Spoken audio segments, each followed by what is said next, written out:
As you leave this campus to your new endeavors, we hope that you not only take the lessons learned, but that you share your successes with others in your community. In the words of Gandhi, be the change you wish to see in the world. With that said, it is my great honor and distinct privilege to introduce our speaker for this evening, Dr. Roz Rosen. Dr. Rosen has been a national educator and global leader, as well as a local supporter, currently serving as a director of the National Center of Deafness, located at the California University at Northridge. Her exemplary work in the deaf and hard of hearing community has been recognized nationally and around the world. She is a recipient of the International Cross Award and has a lifetime honorary membership on the board of the World Federation of the Deaf. Dr. Rose's distinguished career has included 33 years at Gallaudet University in Washington, D.C., where her post included professor and vice president of academic affairs. Following Gallaudet, she served as the executive director of the Council on Education of the Deaf, international affairs consultant with the Communication Services for the Deaf, and international officer with the World Federation of the Deaf. Additionally, she has published and presented programs on human rights, women's issues, and leadership, among others. She has been a member and president of the board of the National Association of the Deaf and served on the board of the American Society for Deaf Children and the National Captioning Institute. Graduates, families, friends, and guests, I ask that you please join me in warmly and enthusiastically welcoming Dr. Roz Rosen to deliver the address at our 55th Annual Cerritos College Commencement in Sign Language.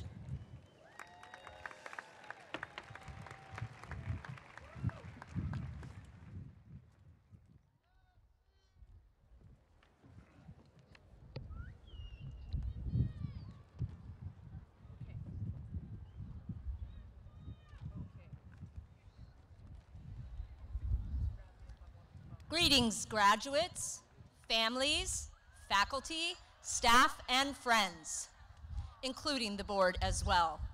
Congratulations, and today is your day.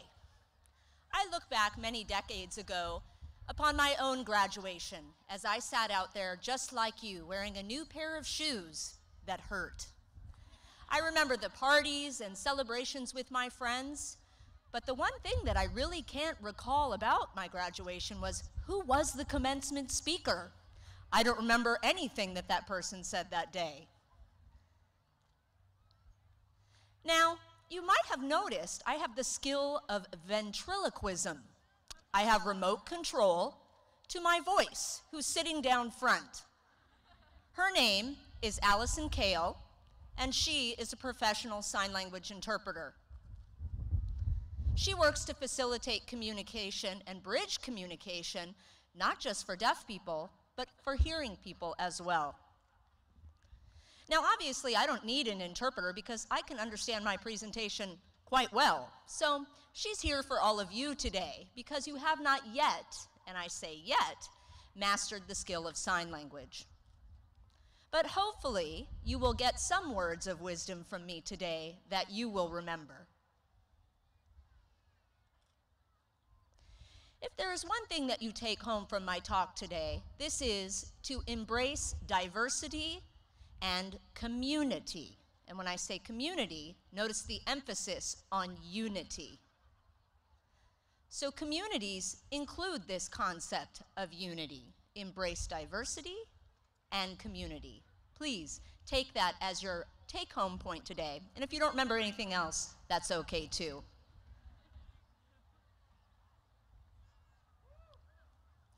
Each one of us is a unique individual. And each one of us brings to our life experience songs, experiences, the poetry of who we are. We include our own backgrounds, heritage, our own culture, our own language, and even our own beliefs and ideologies. Each individual embodies within themselves all of these parts to bring us to the whole person who we are today. I urge you to be proud of yourselves today and tomorrow and each day of your life. We can embrace diversity by valuing and respecting individuals. It has been 20 years since the Los Angeles riots, and we are responsible for seeking cures to the isms that exist in society.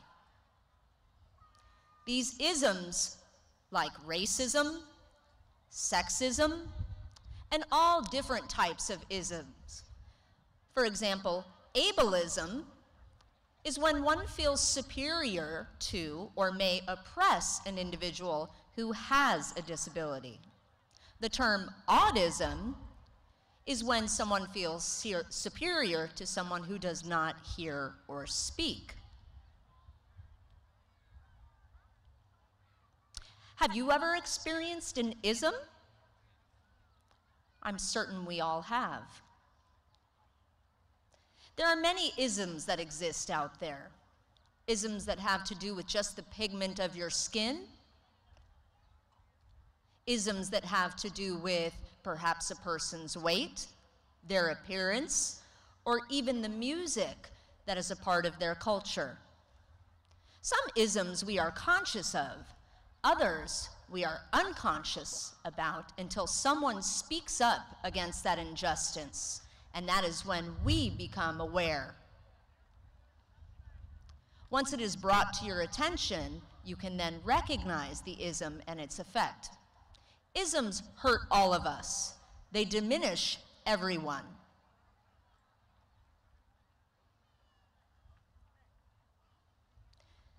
Now, when someone speaks up against an ism, this creates a sense of shared humanity and shared care for one another. A few days ago, President Obama, in one of his speeches,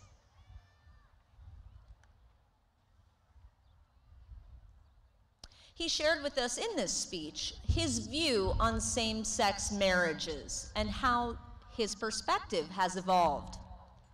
He now recognizes the individualness of each human being with their own thoughts, their own beliefs, their own rights, and that all humans should have equal rights, and that the essence of our experience here on Earth is that of being a human being. Now, everyone has a right to their opinion, but please learn the facts too. You can disagree without being disagreeable or oppressive or hurtful to others. There are anti-discriminatory laws or acts in all aspects of our society, in education, employment, housing, and government. And this is for two reasons: that we are all human beings who deserve equal rights, and because diversity is something that contributes to a more vibrant and more resilient society. So these laws have been enacted to create more equitable situations, societies, and approaches to this human variation. Juliette Lowe, who had hearing loss, who was also founder of the Girl Scouts, said often, it's good to do right, even if no one else is doing it. Martin Luther King Jr. said, if you remain silent on issues that are very important, then this becomes the end of your life. Martin Luther King Jr. said, it is always the right time to do the right thing. Each one of us and each one of you has the power to stop these isms in your own backyard, in your communities, in your schools, and in our United States of America. Multiculturalism contributes to all of us. It makes us all more human.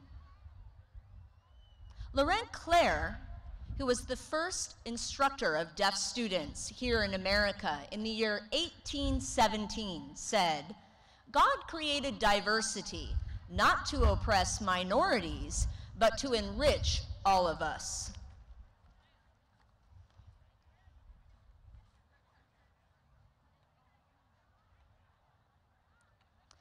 I wonder, an inventor, whether you are an inventor, a leader, it doesn't matter what ethnicity, race, gender, disability, or your age. All of these people within our societies have enriched our communities. In fact, I don't know if you know this, but the telephone was invented to help deaf people hear. Did you know that drinking straws were invented to help people with musculature issues to drink out of cups? Did you know that those curb cuts and ramps? Let me ask you this. Who do you think uses them the most? People in wheelchairs or the rest of us? Maybe we need it to get our bicycle or our skateboard or our baby stroller up on the street. Or maybe we could be pulling a wagon. We use those curb cuts too. Audio books for the blind are used by people everywhere. Captions that you see on television are typically also used in public places like airports and bars. Babies who start to use American Sign Language before they're ready to speak have a head start on cognitive development and communication and bonding with their families. Deep sea divers use American Sign Language underwater to communicate freely. Video phones may have been invented for deaf people to see one another, but all of us benefit from video conferencing technology. All of these inventions have benefited everybody in our society.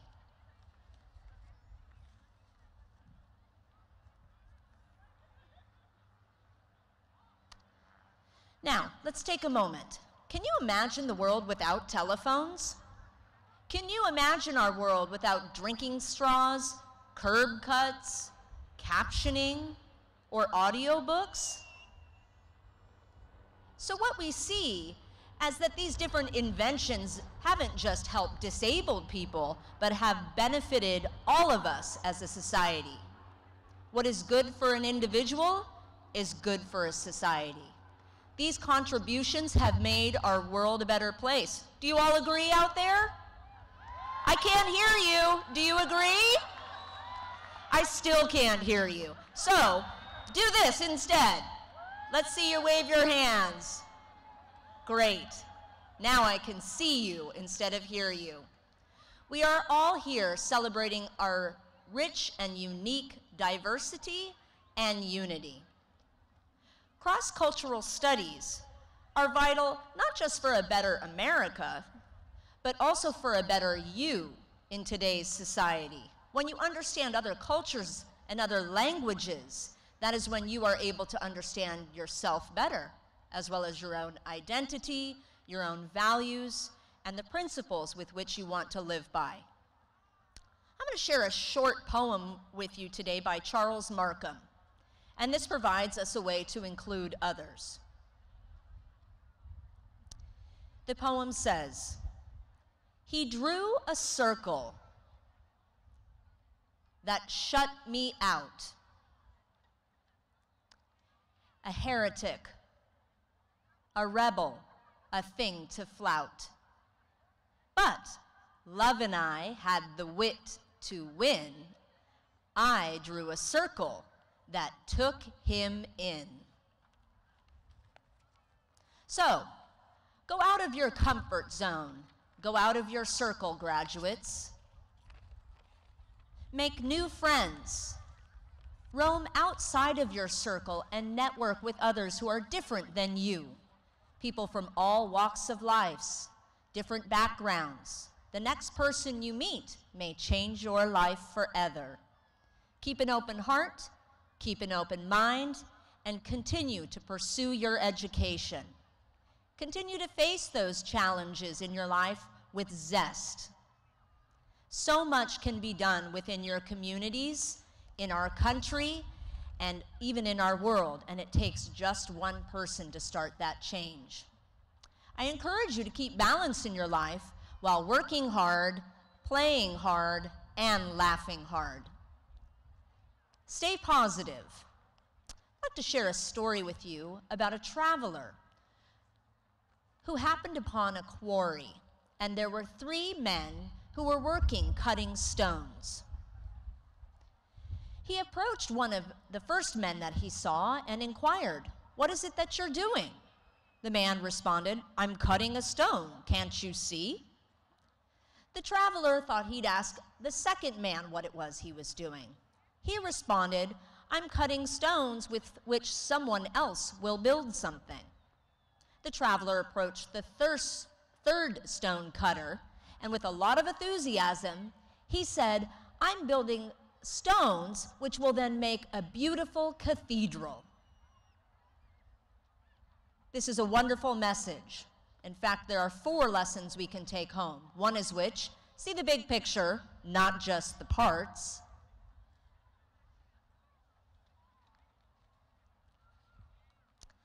And the second message is, contribute to shared vision. The third is to make a difference, whether you are building a cathedral or whether you are boosting a child. The last is to inspire yourself. When you inspire yourself, in turn, it inspires others. Thomas Edison, who invented the light bulb, he became deaf later in life, and he was explaining how it took him 2,000 tries to invent the light bulb. A reporter who was interviewing him said, "Really?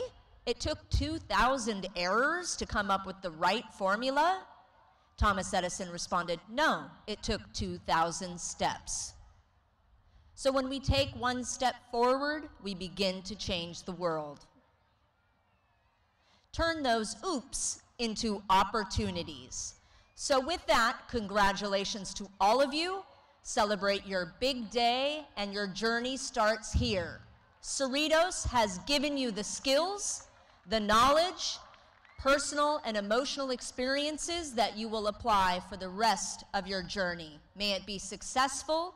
Congratulations to you, and gratitude to your faculty, staff, and families who have supported you.